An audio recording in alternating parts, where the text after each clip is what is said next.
Welcome back to Forced Induction TV. I'm Kyle, and this is Building Power, Stage by Stage, the series where we take real engines, real legends, and break down how they actually make big power. Last episode, we climbed from a junkyard LM7 to a 1,000 horsepower animal. Today, we're heading somewhere very different. Not Japan, not Europe. We're going to Australia, home of burnout competitions, Turbo 6s, and some of the wildest street builds on the planet. This is the Ford Barra, the 4.0-liter inline six that turned an everyday taxi engine into a global cult icon. You could get it naturally aspirated in the Falcon and Territory, but the world fell in love with the turbo versions. The Barra 240T, 270T, and the king of the hill, the FPVF 6310T. These engines were never sold in the US, but that didn't matter. They were so strong, so tunable, and so hilariously overbuilt that they became Australia's answer to the 2JZ, except cheaper, younger, and easier to work on. If the LM7 was the world's favorite budget V8, the Barra is the internet's favorite budget 6. And today, we're taking a bone-stock turbo Barra and walking it all the way to 1,000 horsepower and beyond, one stage at a time. Let's get into it. Stage 1, the baseline wake-up. Every Barra build starts the same way. You pull it out of a Falcon, brush the red dust off it, and hope it lived an easy life. Most didn't. These engines powered taxis, police cars, and rental abuse victims. But the good news? They're tough. Really tough. The first step is a refresh. New valve cover seals to stop the inevitable leaks, fresh coil packs and spark plugs, a good look at the oil pump gears, and a fresh timing set if the mileage is high. The stock turbo, Ford's factory GT35, is surprisingly capable, so we keep it. The factory intercooler piping though? That stuff is basically a suggestion. Swap to alloy pipes, get a high-flow exhaust, a proper cold air intake, and a tune on 98 RON or premium pump fuel. And here's the part Americans don't believe. That alone wakes the Barra up to around 330 to 350 wheel horsepower. Smooth torque, great drivability, and a huge improvement over stock. Cost? Roughly $1,500 to $2,000 depending on condition and what you already have. The car still feels like a Falcon here, just a much angrier one. But we're just getting warmed up. Stage 2, bolt-ons and fuel. Stage 2 is where the Barra starts acting like the legend the internet promised you. At this level, the big restriction is temperature. The factory intercooler heat soaks instantly, and fuel supply. So we fixed that. A bigger front mount, a 4-inch intake, a high-flow in-tank pump like a Walbro 460, and a set of 1,000cc injectors transform this engine. If you're lucky enough to have access to E85, it becomes even happier. The tune gets more aggressive, the boost comes up, and the GT35 finally gets to breathe. Now the Barra behaves like a real performance engine. The torque comes on early, it pulls hard to 5.5, and the car starts to feel like a true street sleeper.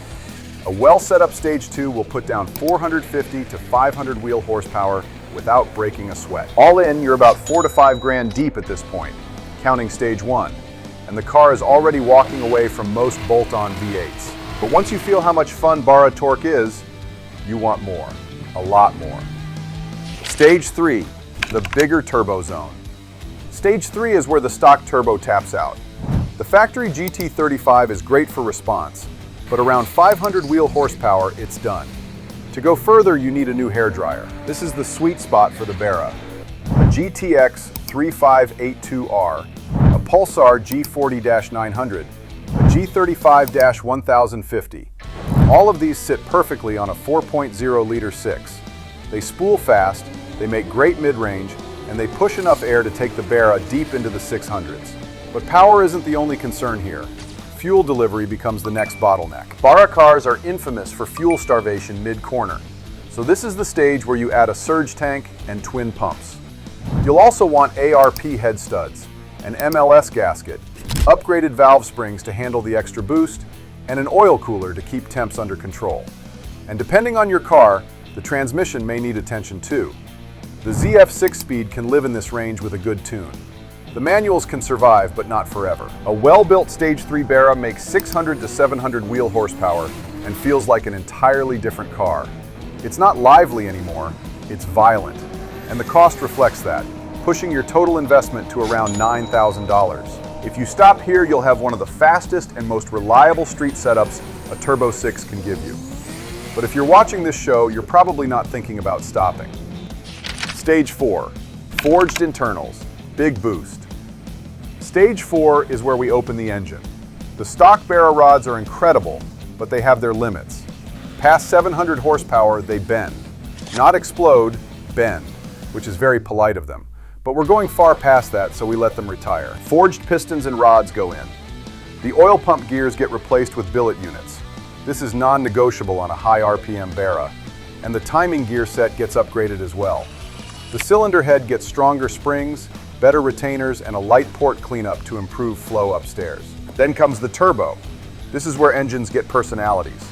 A Precision 6870, a GTX 4202, even a Borg Warner S369 SXE. They all make the Barra sound and feel different, but they all have one thing in common.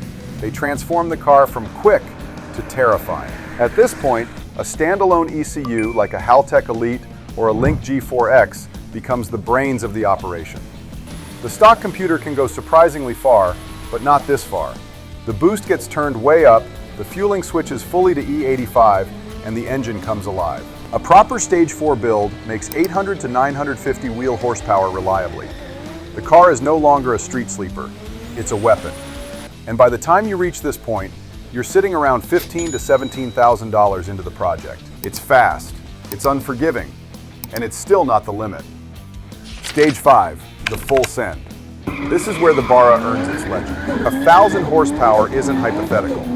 The community has dozens of real examples. Cars from shops like 6 Boost, Plasma Man, Jet Racing, and even the Mighty Car Mod's ModMax project, all proving how far the platform can go. To break 4 digits, you need big everything. A closed deck or grout-filled block, forged internals, and as much airflow as you can physically fit in the engine bay.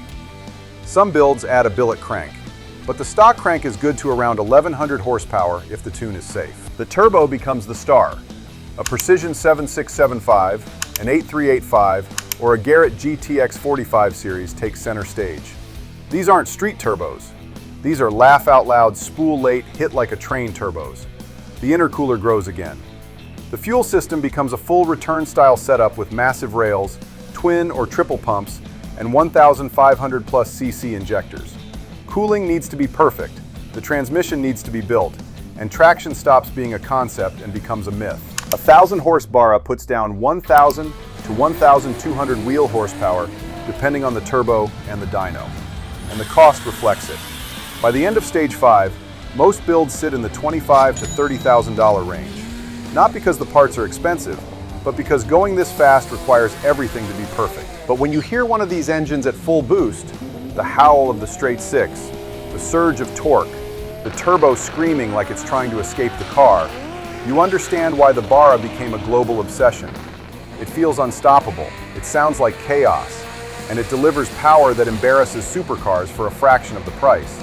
And that is the Ford Barra, from a dusty Falcon pullout to a 1,000 horsepower legend.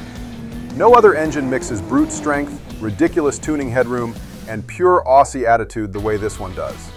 If the LM7 was the king of cheap V8s, the Barra is the king of cheap Turbo 6s, and nobody swaps one without walking away a believer. If you enjoyed this breakdown, hit subscribe, because next up we're heading to another iconic straight 6, the RB26 or the 2JZ.